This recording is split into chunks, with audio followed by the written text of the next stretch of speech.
Bonjour à tous, chers amis.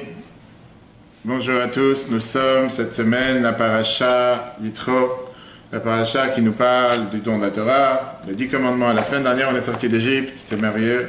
Et cette semaine, on parle bien sûr des 10 commandements. Puisqu'on parle des 10 commandements, on va s'arrêter sur un des 10 commandements, qui est le 5e. Alors, c'est pas parce qu'on est avec des Tunisiens ou parce que certains considèrent la paracha Yitro qui leur appartient que pour ça on parle de ce commandement aujourd'hui, mais c'est surtout le fait que c'est le 5e qui a été mis dans la colonne de droite. Je ne sais pas si vous savez que dans les tables de la loi, il y a la colonne de droite et la colonne de gauche. On dit que la colonne de droite, ça correspond aux commandements qui sont entre Dieu et l'homme, et la colonne de gauche, les commandements qui sont entre l'homme et l'homme. Et on va poser la question, comment se fait-il que le commandement de respecter les parents fait partie des commandements qui sont entre Dieu et l'homme? Voilà la question qu'on a le droit de poser. Pourquoi la Torah elle met un accent tellement important sur le respect des parents? Pourquoi une telle importance?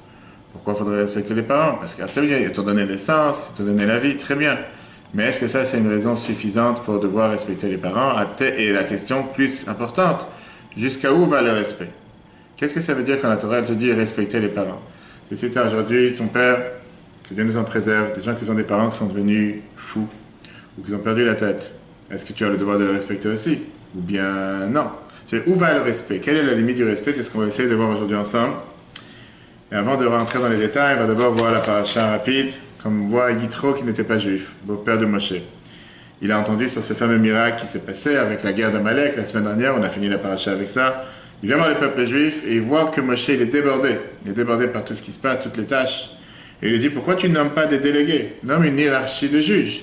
Essaie de nommer des personnes qui vont... Je ne peux pas tout faire tout seul, c'est impossible. Le peuple juif est à côté du mont Sinaï. Là, on voit encore une fois, parce que la Torah n'est pas écrite dans un ordre chronologique, on voit comment on a répondu que tout ce que Dieu nous a demandé de faire, on va faire, et c'est là qu'on a dit on va faire, et on va comprendre. Mais d'abord, on va faire. On voit comment Dieu descend sur la montagne pour donner les tables de la loi, avec des voix, tonnerres, éclairs, le son du chauffard, et Moshe monte sur la montagne.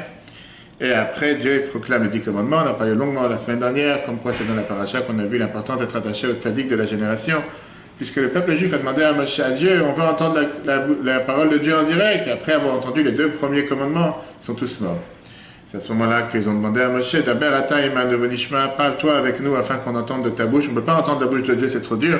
Et c'est ce que Moshe il a dit. Moi, je suis l'intermédiaire entre Dieu et le peuple juif. Ça, c'est le rôle du tzaddik de chaque génération, puisqu'on ne peut pas parler à Dieu en direct. Dieu est trop puissant pour nous. Bref, on a les 10 commandements dans lesquels on te dit de croire en Dieu, pas servir les idolâtres, pas jurer en vain. Ça, c'est la 3e. 4e, respecter le Shabbat. 5e, respect des parents. 6e, ne pas tuer. 7e, pas commettre l'adultère, relation interdite. 8e, pas voler. 9e, pas faire de faux témoignages. Et 10e, ne pas envier.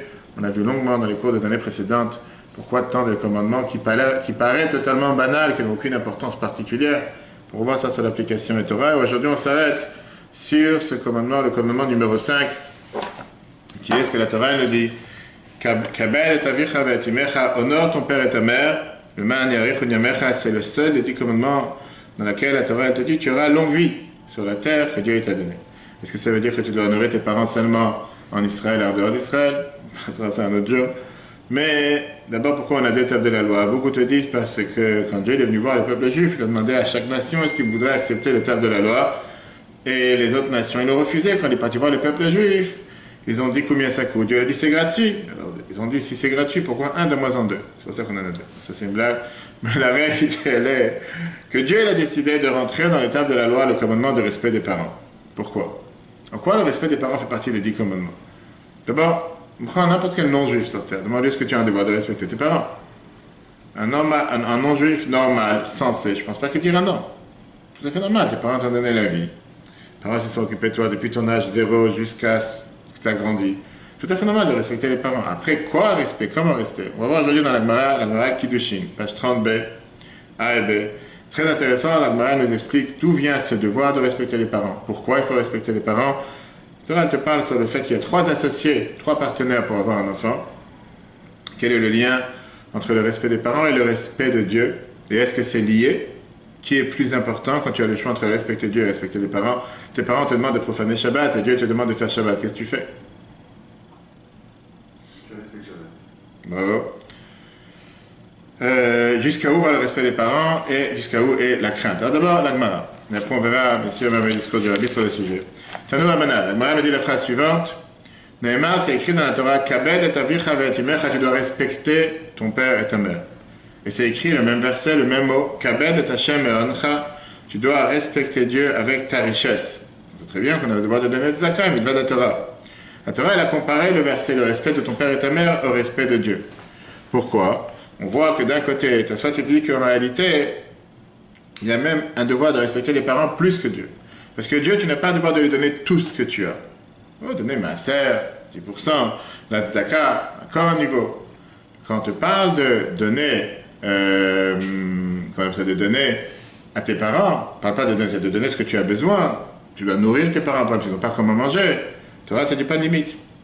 Torah ne te dit pas tu dois leur donner jusqu'à une certaine mesure. Après, tu les laisses sans vivre ou quoi. Non.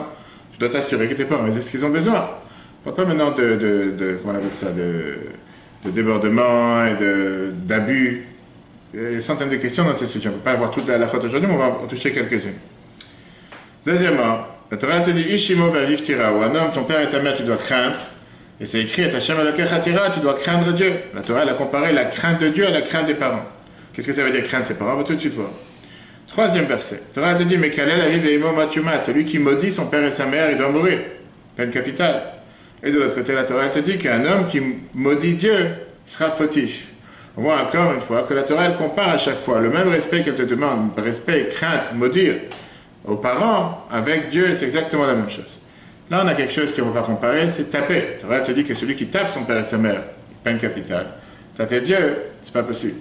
Mais si ça aurait été possible, la Torah, elle aurait comparé. Et pareil, on va tout de suite voir. Donc la Torah, elle te compare le respect des parents au respect de Dieu, parce que la Torah considère qu'on ait trois partenariats pour avoir un enfant. La Gemara Nida, on dit la phrase suivante, il y a trois associés pour avoir un enfant sur terre. Dieu, père et mère. Le père, il donne le blanc, la mère, elle donne le rouge, et Dieu, il donne le souffle, la vie, l'anshama, la figure, la vue, l'entente, les yeux, parler, bouger et le cerveau. Puisqu'il y a trois partenariats pour avoir un enfant, automatiquement, le même respect que tu dois avoir envers tes parents, tu dois aussi avoir envers Dieu, c'est exactement la même chose. D'ailleurs, la Bible parle beaucoup par rapport à ces sujets-là, tout ce qui est contraception, etc., que des parents ne peuvent pas prendre une décision tout seuls, puisqu'il y a le troisième partenaire et qu'il faut demander son avis, est-ce qu'il est d'accord ou pas, comment et quoi. C'est pour ça que la halakha, elle joue son rôle ici. La Gemara continue.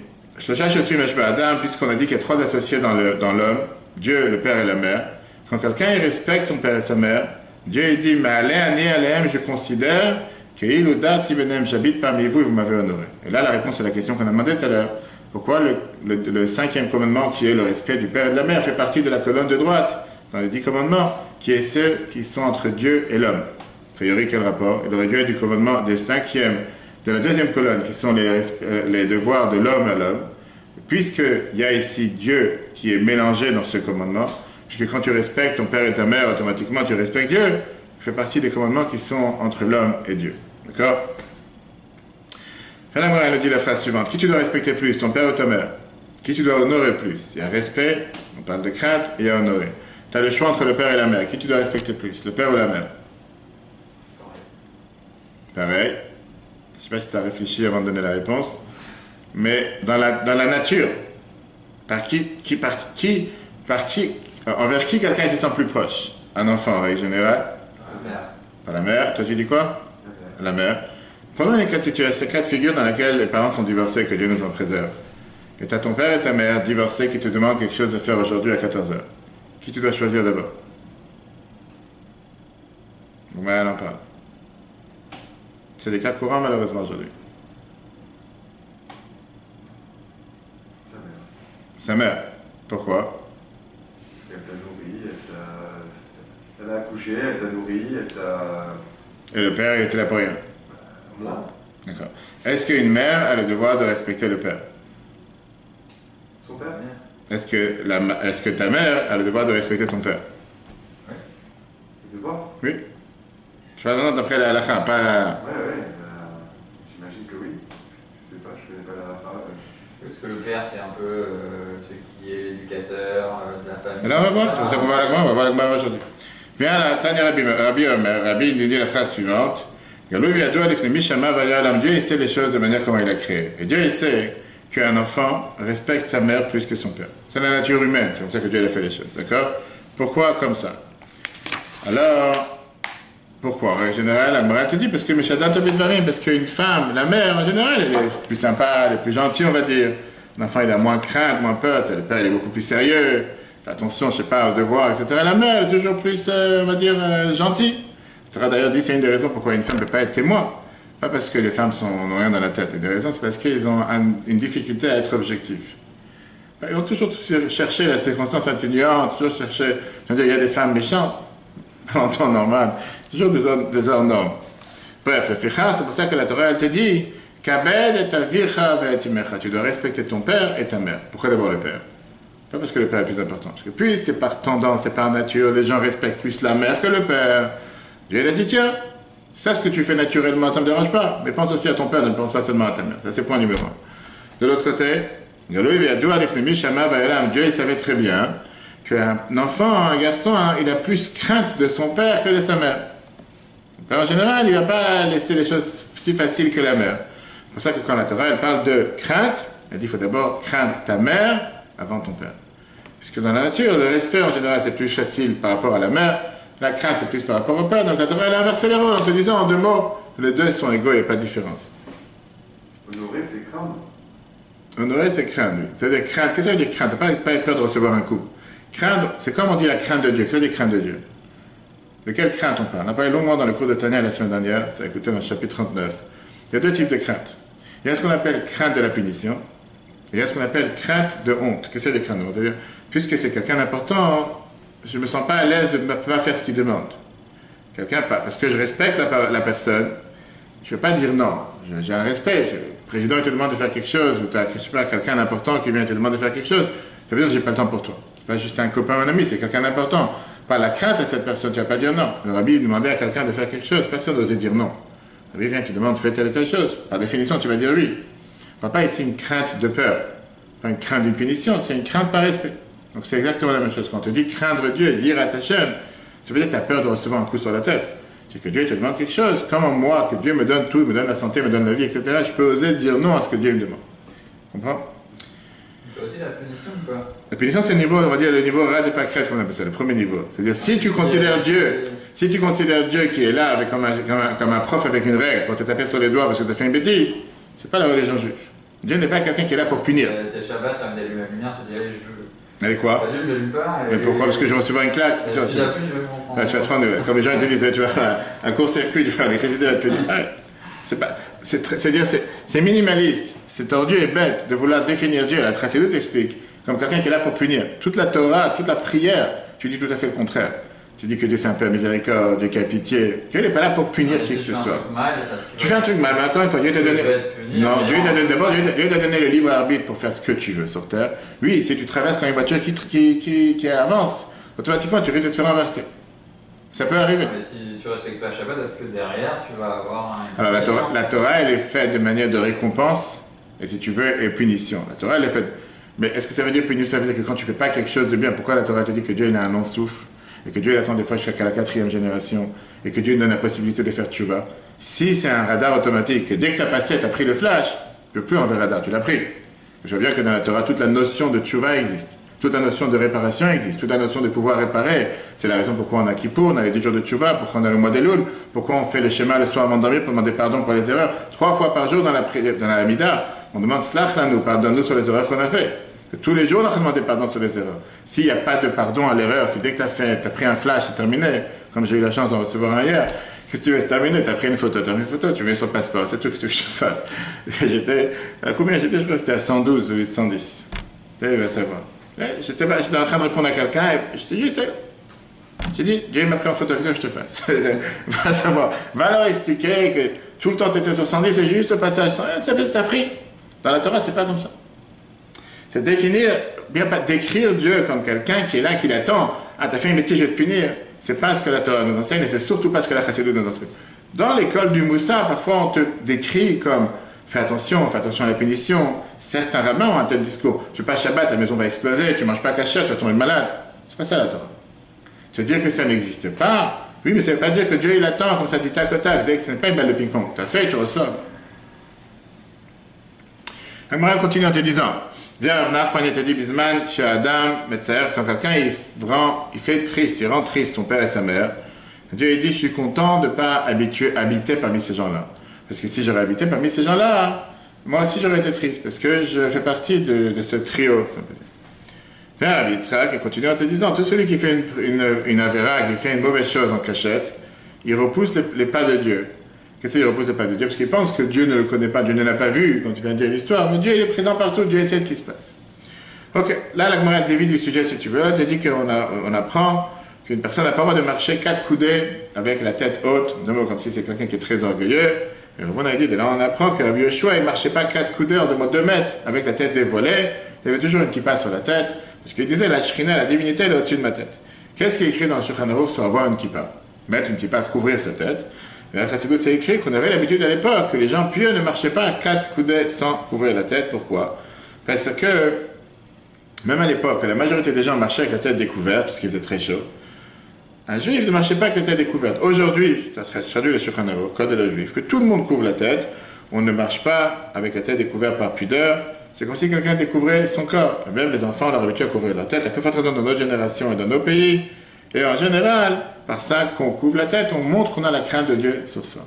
Alors, j'entends pas dans beaucoup de gens qui sont partis voir leur rabbi qui disaient que dans le travail, il va faire couvrir la tête. Des gens qui étaient universitaires à l'époque, dans les années 70, ils ont demandé de promettre des perruques, ou de mettre des casquettes, ou de couvrir d'une certaine manière. En 2 mots, kippa, c'est pas forcément le mot kippa, ça peut être n'importe quelque chose qui couvre la tête, d'avoir la tête couverte en général. La Gemara continue. Là, c'est le départ que j'ai demandé tout à l'heure. Un enfant d'une orpheline, un enfant d'une veuve, a demandé à Rabbi Eliezer, si ton père te demande donne-moi à boire, et ta mère te demande donne-moi à boire, qui tu dois respecter d'abord? Voilà, écoute la question, c'est un enfant d'une veuve, donc il n'y a pas de père. Peu importe, il a demandé la question, on va voir pourquoi. Et la Gemara dit, il lui a répondu, laisse d'abord ta mère de côté, et occupe-toi d'abord de ton père. Pourquoi? Parce que toi et ta mère, vous avez le devoir de respecter votre père. La Torah te dit, ça ne veut pas dire qu'une femme est l'objet du mari, non, surtout pas. Mais la Torah te dit clairement que dans un couple, une femme aussi, elle a le devoir de respecter son mari. C'est-à-dire le mari, il n'a pas le devoir de respecter sa femme, bien sûr qu'il a le devoir. On parle maintenant en termes hiérarchiques, en termes de degrés, en termes qui passe avant quoi. D'accord? Viens, ils sont venus de Rabbi Yoshua, et ils ont dit, si elle est divorcée, qui tu dois respecter d'abord? Si la mère est plus avec le mari, alors il a répondu, d'après ce que tu demandes, on voit que tu n'es pas 2 parents. C'était un enfant, tout à l'heure on a dit un enfant d'une veuve qui n'avait pas le père et la mère. Et en tout cas, la halakha considère que c'est vrai que dans la Gemara écrit tout, c'est écrit que le père il est avant la mère dans n'importe quelle situation. Néanmoins, on vient de voir tout à l'heure le verset qu'on te dit que la crainte de la mère passe, la crainte de la mère passe avant le père. De là on déduit que les Chachamim te disent qu'en règle générale les deux sont égaux. Dans certains cas, c'est vrai qu'on devrait faire passer le père d'abord. Dans ce cas-là, c'était plutôt, on va dire, une manière de rigoler, parce que l'enfant qui a demandé ça, il n'a pas de père. Donc, c'est quoi cette question? Ça ne te concerne pas. C'est ça qu'il a répondu de cette manière. Mais au final, la halakha considère que quand la mère est divorcée, les deux sont exactement égaux. Il n'y a pas un qui passe avant l'autre. Tu as le droit de choisir si tu veux aller d'abord agir pour ta mère, aider ta mère, ou si tu veux d'abord agir pour ton père. L'idéal, c'est d'essayer de toujours rendre service aux deux. Mais quand tu as un choix, quand tu ne peux pas, voir qui est le plus important, ou qui est le moins important en termes de ce qui est le besoin, on va dire. Ta mère te dit, viens me couper les feuilles du jardin, par exemple, et ton père dit, il a besoin de manger. Tu comprends très bien que les feuilles du jardin, ça peut attendre. Et si tu es dans une famille recomposée? Ça veut dire quoi? Que tu as un père et un beau-père? Ta mère et ton beau-père. Oui. Te demande de faire quelque chose, tu dois respecter ton beau-père ou ta mère? Non, ta mère. Ton beau-père t'a pas donné naissance. Mais après, s'il est marié avec ta mère... Encore une fois, je n'ai pas dit que tu vas lui cracher dessus. Mais ta mère t'a donné naissance. Il ne faut pas oublier, c'est ce que j'explique malheureusement dans toutes les maisons des endeuillés à l'intérieur, que des fois tu as des situations délicates, malheureusement je rencontre régulièrement, où des gens te disent « J'ai pas eu de contact avec mes parents depuis 20 ans et je ne suis pas intéressé à dire Kaddish. Je leur dois rien. » C'est très délicat et c'est très difficile. Quand quelqu'un, surtout tu viens de perdre quelqu'un, tu ne peux pas agir. Mais une des choses qu'il faut essayer de faire comprendre aux gens, c'est que tu peux être contre tes parents du matin jusqu'au soir. Mais une chose que tu ne pourras pas leur enlever, c'est qu'ils t'ont donné la vie. Tu ne peux pas leur enlever, j'espère. Tu es sur terre grâce à eux. Parce qu'ils avaient le libre, on va tout de suite voir dans la Gemara, on en parle, ils avaient le libre arbitre de ne pas se marier, ils avaient le libre arbitre de ne pas avoir d'enfant. Ils ont décidé de se marier et d'avoir un enfant, et tu es arrivé par cette union, tu es redevable à vie. Alors après, je ne rentre pas chez lui, on ne peut pas apprendre toutes les lois du respect des parents en un cours. Les gens ils te demandent la question des enfants qu'ils ont subis et qu'ils ont été ou bien violentés par leurs parents. Je ne parle pas de violer par leurs parents, etc. Est-ce qu'ils ont le devoir de les respecter? Pas apprendre toutes les lois. Il y a on va dire, il y a toujours des cas d'exception à la règle générale. Mais là, on parle en temps normal, en tant que règle générale. Le plus grand danger, c'est quoi? On a dit tout à l'heure, par rapport au respect de la mère envers le père, et le contraire, c'est quand il y a un manque de respect entre les parents, devant les enfants surtout, même si ce n'est pas devant les enfants le reconnaissent, ça même, ça engendre que les enfants manquent de respect aux parents. Parce que les enfants, ils voient que les parents ne se respectent pas, que les parents s'insultent, que les parents écrivent l'un sur l'autre, que l'un il dégrade l'autre. C'est pour ça que malheureusement, la plus pire des choses qui peuvent arriver dans des familles recomposées ou dans des familles divorcées, quand les enfants ils sont pris comme des pions, quand ils sont pris comme des objets pour participer à la guerre qu'il y a entre les parents et que l'un il bourre la tête contre l'autre avec les enfants. C'est la plus pire des choses, ça détruit l'enfant à l'intérieur. Parce que l'enfant dans sa tête, il ne comprend pas pourquoi le père et la mère ne s'aiment pas ou ils ne sont pas ensemble. Et à plus forte raison qu'il ne comprend pas pourquoi lui devrait prendre part. Non, tu as vu ce que ta mère elle a fait, tu as vu ce que ta mère elle a dit, malheureusement, nous on voit ça régulièrement avec le travail avec le Talmud Torah. On a pas mal d'enfants où c'est des familles divorcées. On voit des enfants détruits. Des enfants qui viennent et qui te racontent. Voilà ce qu'on père a dit, mais ma mère ça fait de la peine. Pourquoi mélanger un enfant de 5, 6, 7, 8 ans dans un combat? Je sais pas si c'est une guerre, mais parfois c'est une guerre entre les deux parents. Quand une fois l'enfant, il ne devrait pas subir, il ne devrait pas... Lui, pour lui, il devrait être neutre. Il a un père, il a une mère. Malheureusement, s'ils sont séparés, ça ne le regarde pas. Je dis pourquoi... Oui, on a vu il y a 2 semaines l'histoire avec Myriam qui s'est mélangée quand son père a divorcé et qu'elle a dit à son père, Amram, qu'à cause du fait que tu as divorcé, tu es plus dur que Pharaon parce que Pharaon a décrété seulement sur les filles, sur les garçons, et toi tu as décrété sur les deux grâce à ça il s'est remarié. Et pas tout le monde s'appelle Myriam. Je ne pense pas qu'un enfant aujourd'hui peut se mélanger dans ce qui se passe chez les parents. C'est important de savoir garder ses distances. Alors encore une fois, c'est vrai qu'on vit dans un monde où aujourd'hui les parents se sentent redevables d'expliquer tout et n'importe quoi aux enfants et de donner une explication sur chaque chose qu'ils ont fait et qu'ils n'ont pas fait. La Torah n'est pas forcément pour ça. Il y a certaines choses qu'un enfant ne doit pas se mêler. Il ne doit pas se mêler dans ce qui se passe dans les couples de ses parents ou dans la situation de ses parents, même quand c'est une situation délicate. La Gemara continue en te demandant jusqu'à où va le respect du père et de la mère? Quelle est la limite? Jusqu'à où tu dois dire oui et à partir de quand tu dois dire non? Vas-y. Quand ça va à la rencontre de Hachem, là c'est... Oublie maintenant Hachem, je parle dans la vie courante. Ah. Ton père dit donne-moi 5 000 euros, donne-moi 10 000 euros, donne-moi ton compte bancaire, je sais pas, fais-moi un virement, peu importe. Et tu dis ok, il n'a pas comment vivre, je vais l'aider. Après, tu dis j'ai besoin encore d'argent pour faire telle chose, je dois aller jouer au casino, je dois aller faire telle et telle chose. Je te parle des situations actuelles dans lesquelles je suis impliqué. Où est la limite?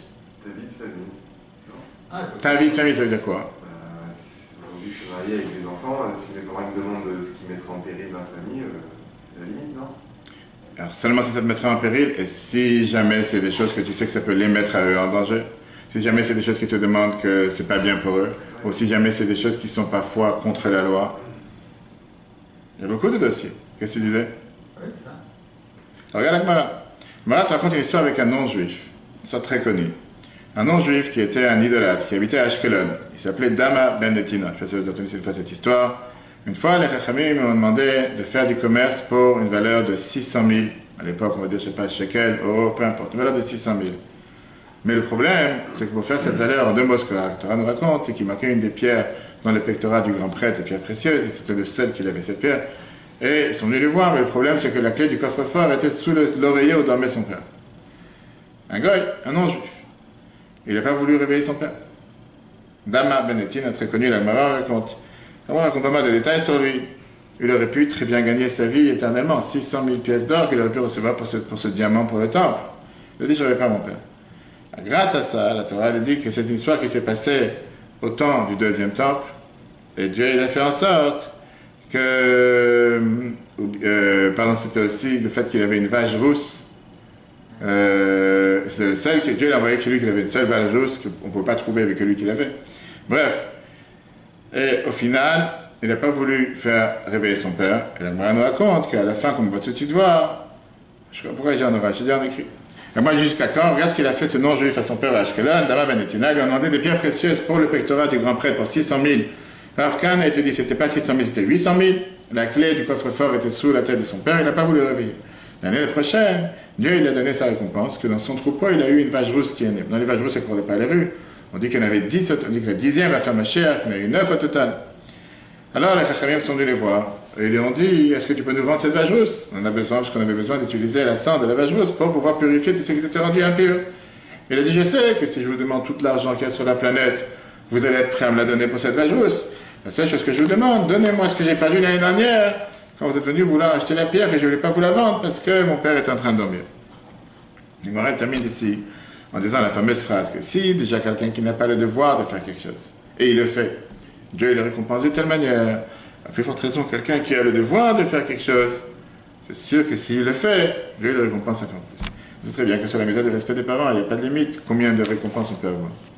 Rav Yosef vient et te dit, continue en te disant, au départ je pensais que celui qui était aveugle, il n'y avait pas besoin de faire les méthodes. Rav Yosef lui-même, lui, il était aveugle. Et après la Gemara continue en disant que néanmoins il avait l'habitude de faire les méthodes d'une certaine manière. Et la Gemara maintenant commence à te raconter des histoires qui se sont passées avec des parents qui n'étaient pas forcément 100%, pas normaux. Rav Dimi, il avait une mère qui est devenue folle, malheureusement. Et une fois, il était habillé avec un habit en soie qui était tissé avec des fils d'or. À l'époque, les gens ils avaient, c'était Dubaï, ça existait déjà il y a 2000 ans. Il était assis parmi les plus grands de Rome.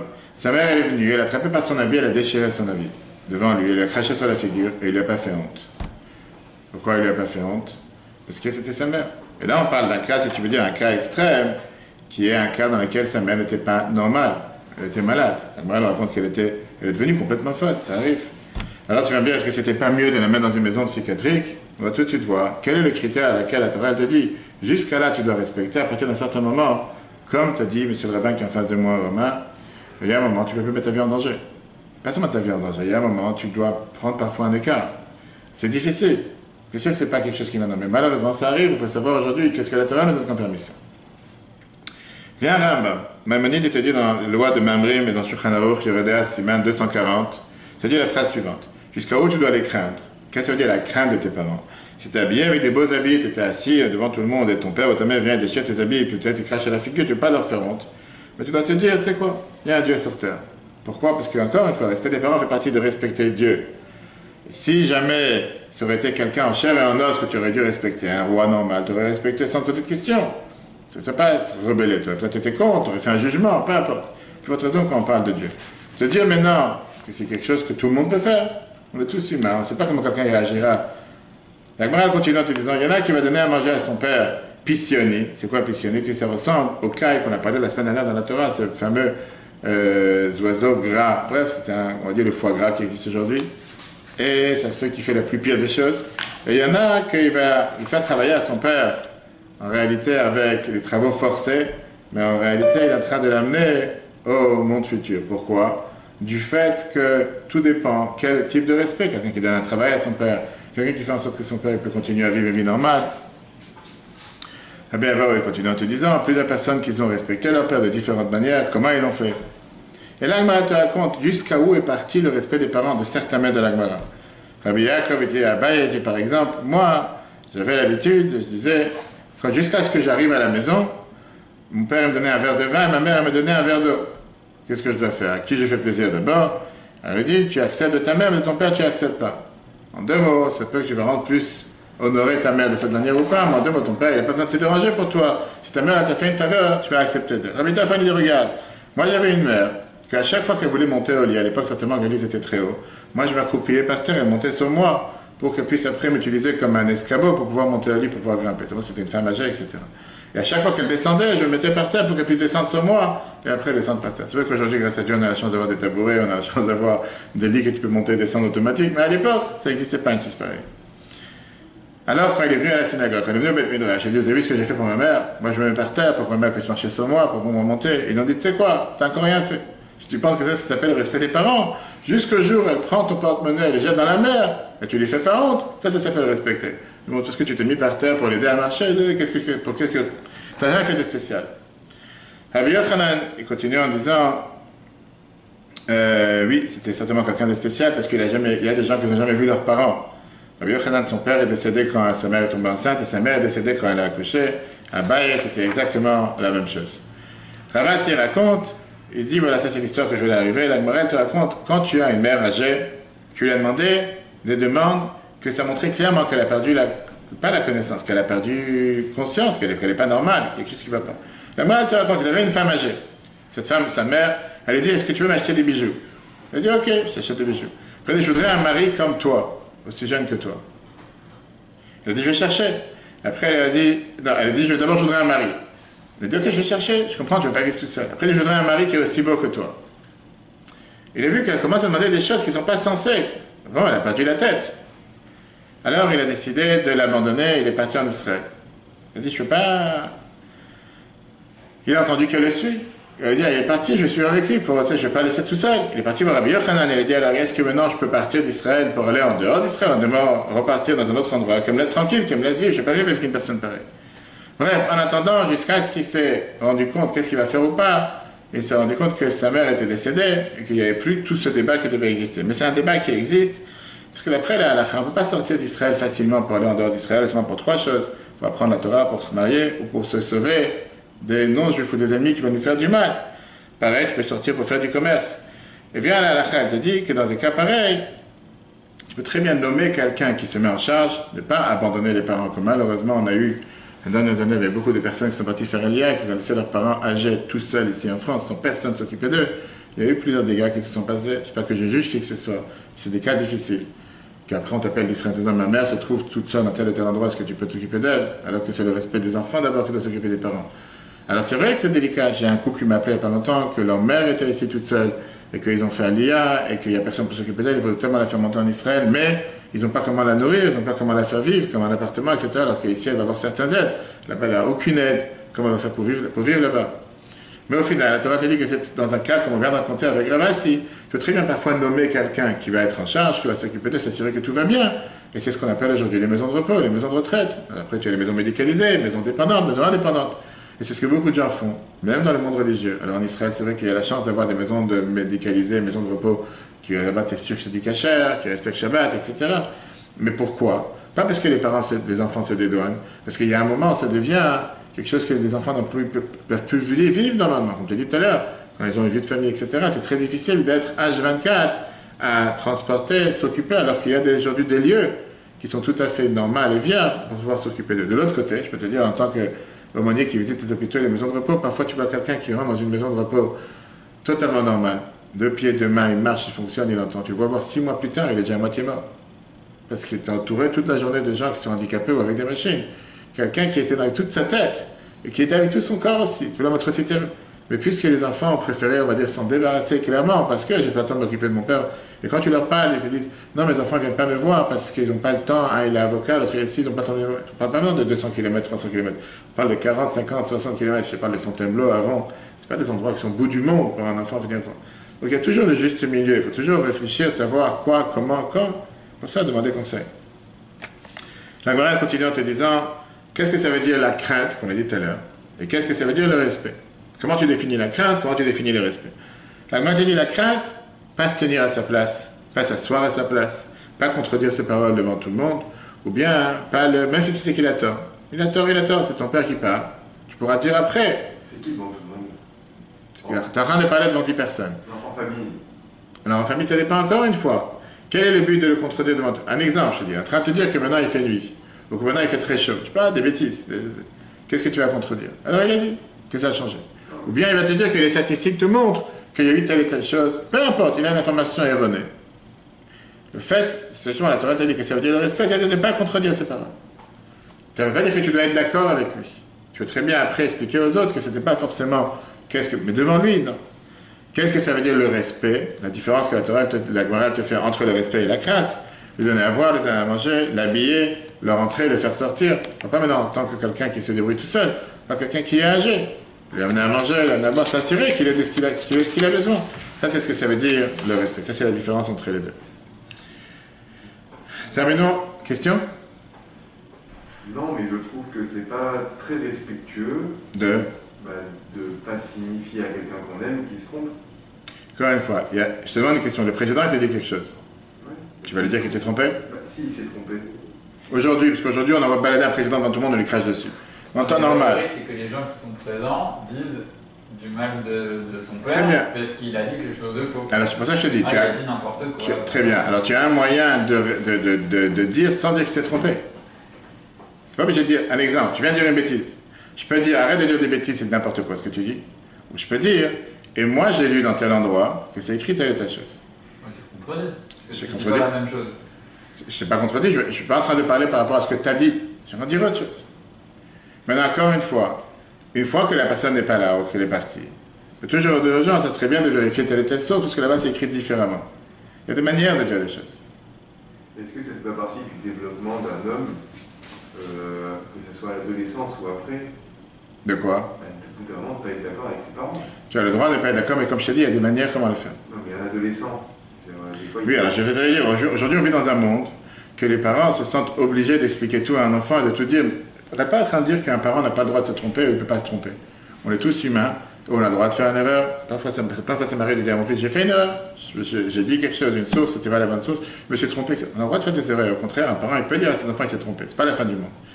Mais est-ce qu'on a le devoir d'expliquer à un enfant chaque chose qu'on fait, oui et pourquoi? Numéro un.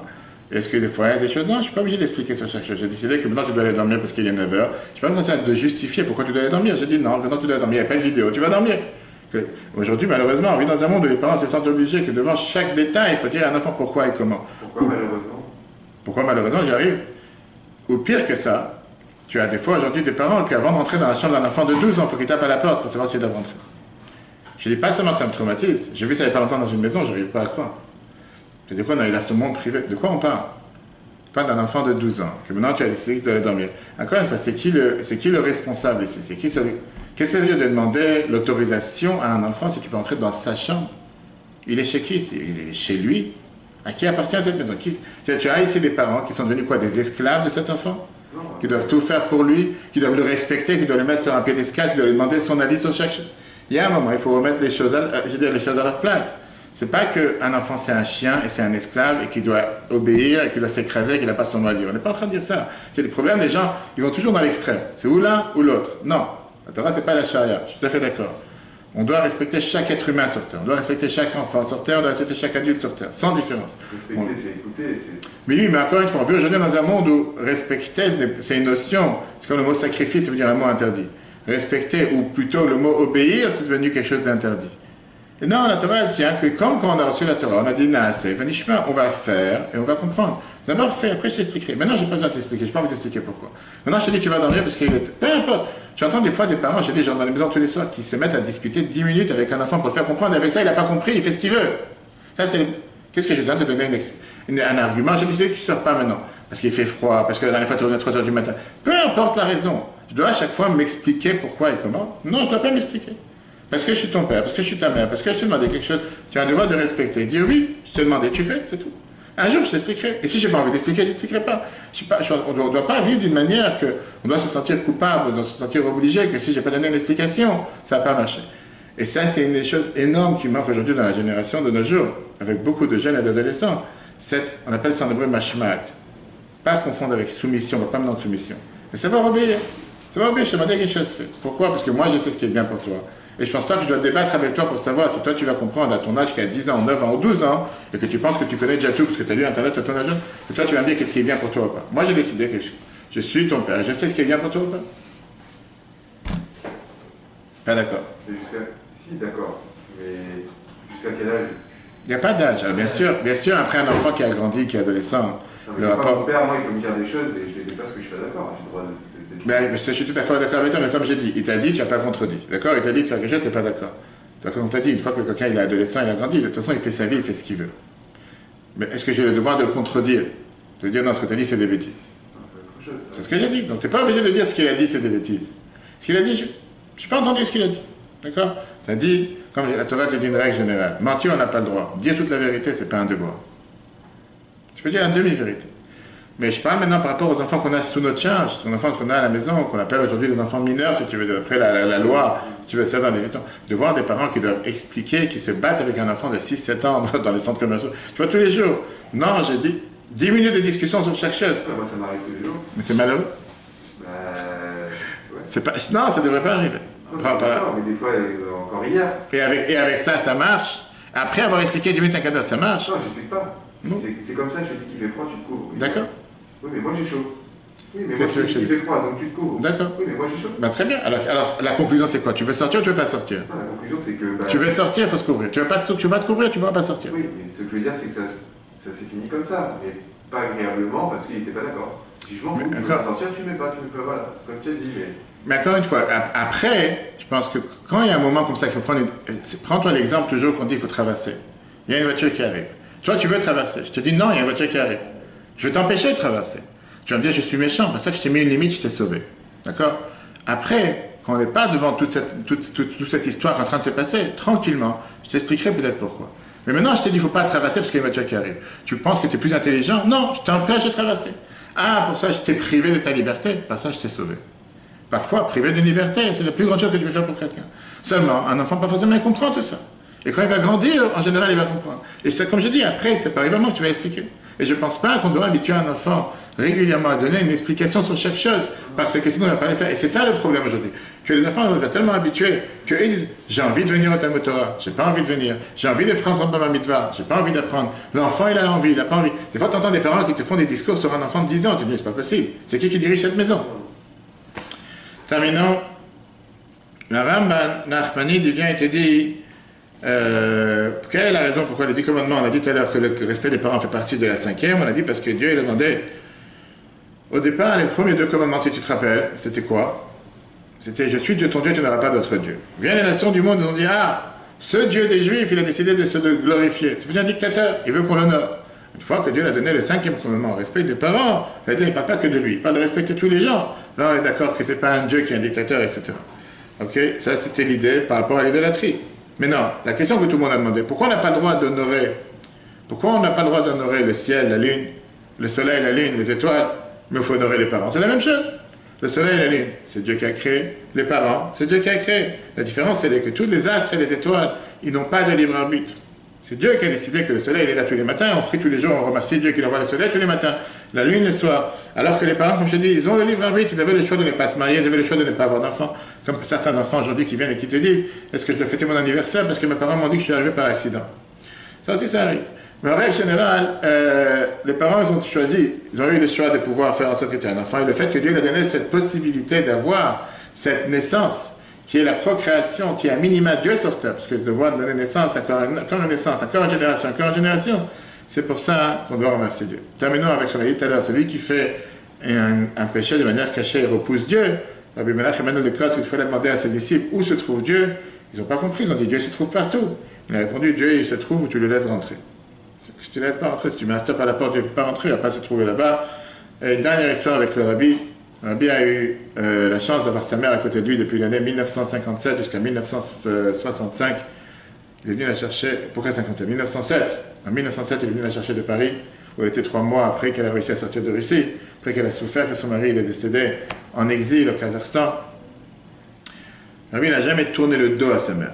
Je parle du Rabbi Lubavitch. Rabbi venait tous les jours la voir, même quand il était en deuil, pendant les 7 jours sur son frère qui est mort à l'âge de 52 ans en 1952.